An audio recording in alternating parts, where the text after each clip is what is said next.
Você sabia que um dos maiores massacres midiáticos foi influenciado pela maior banda da história? Galera, teve um momento em que os Beatles simplesmente deixaram de funcionar como aquela máquina perfeitamente alinhada que a gente estava acostumado a ver. A química ainda existia, é claro, mas já não era a mesma coisa. John, Ringo, Paul, George começaram a olhar mais para dentro. Cada um querendo descobrir sua própria identidade, seu próprio som, seu próprio caminho como artista e como pessoa. E é nesse clima meio fragmentado, meio experimental que nasce um dos discos mais curiosos da banda. Em 1968, o quarteto de Liverpool lança seu 10º álbum de estúdio, oficialmente chamado The Beatles. Só que quase ninguém chama assim. O mundo passou a conhecê-lo como White Album, ou simplesmente Álbum Branco. E musicalmente o disco é um verdadeiro laboratório. São 30 faixas em um álbum duplo, misturando blues, folk, rock pesado, música experimental e até sons que ninguém sabia bem como classificar na época. É um álbum diverso, às vezes até contraditório, mas é exatamente por isso que é fascinante. Então, resumidamente, o White Album nasce nesse cenário. 4 músicos geniais, cada vez mais independentes. Agora, galera, saindo da obra para a realidade, o que efetivamente aconteceu, cabe a gente narrar o que foi aquele crime para posteriormente a gente entender a relação entre os Beatles e o terrível assassinato.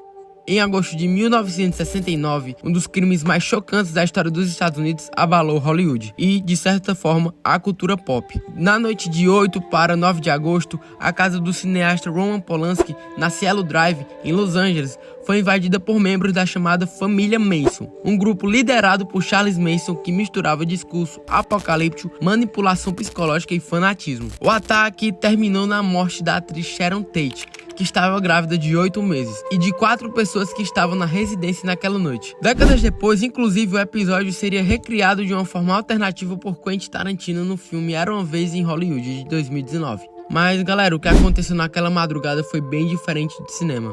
Uma semana antes do lendário festival de Woodstock, Manson disse aos seus seguidores que havia chegado um momento de colocar em prática aquilo que ele chamava de Helter Skelter. Para quem não sabe, Helter Skelter é uma das faixas do Álbum Branco.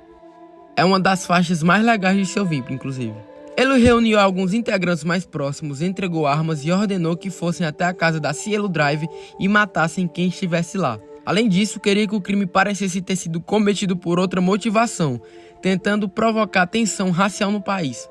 Já de madrugada, o grupo chegou à residência, cortaram os fios de telefone e entraram na propriedade. A primeira vítima foi Steven Parent, um jovem que estava saindo da casa após visitar o caseiro e acabou cruzando com os invasores. Depois disso, os criminosos entraram e renderam os ocupantes. E o que seguiu foi uma sequência de assassinatos que chocou o país inteiro. Sharon Tate e seus amigos foram mortos dentro da casa. Polanski estava fora do país naquele momento. Na cena do crime, os responsáveis ainda escreveram palavras com sangue das vítimas nas paredes. Entre elas, uma expressão que ficou marcada na história: Helter Skelter. Galera, é aqui que os Beatles infelizmente entram de vez nessa história, mesmo que de maneira indireta. Após frustrações musicais, sim, Manson já quis ser músico, e não conseguiu o contrato que tanto queria, ele encontrou algo que, na cabeça dele, fazia total sentido: o Álbum Branco, lançado pelos Beatles em 1968. O que para o resto do mundo era apenas um disco experimental, diverso e até caótico, para Manson virou um manual. Ele passou a acreditar que as músicas traziam mensagens secretas direcionadas a ele. Na interpretação delirante que criou, os Beatles seriam como 4 anjos do apocalipse, e ele, claro, seria o 5º.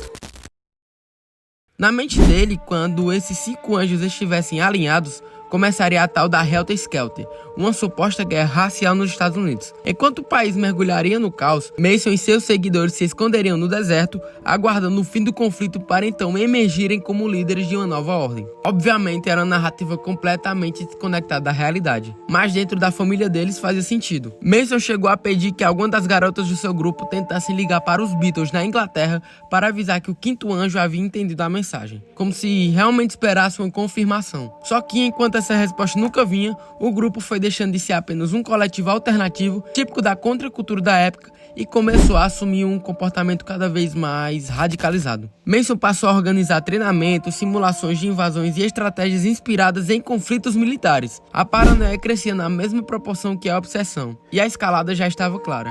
o delírio ideológico estava se transformando em ação concreta. E tudo isso sustentado por uma interpretação completamente distorcida de um álbum que, ironicamente, falava de um caos em sentido artístico, mas obviamente não chamado Real à Destruição.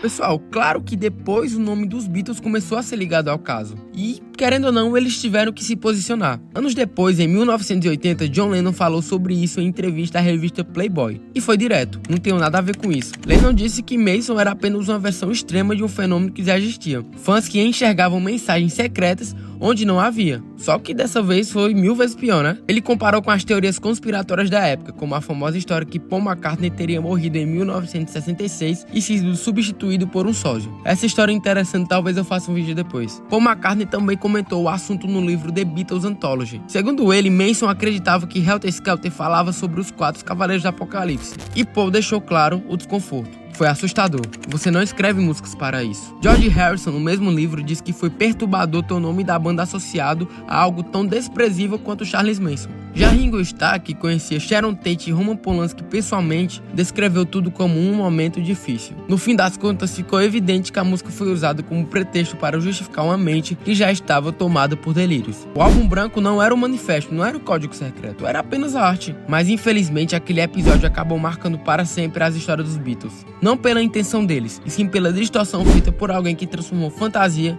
em violência real.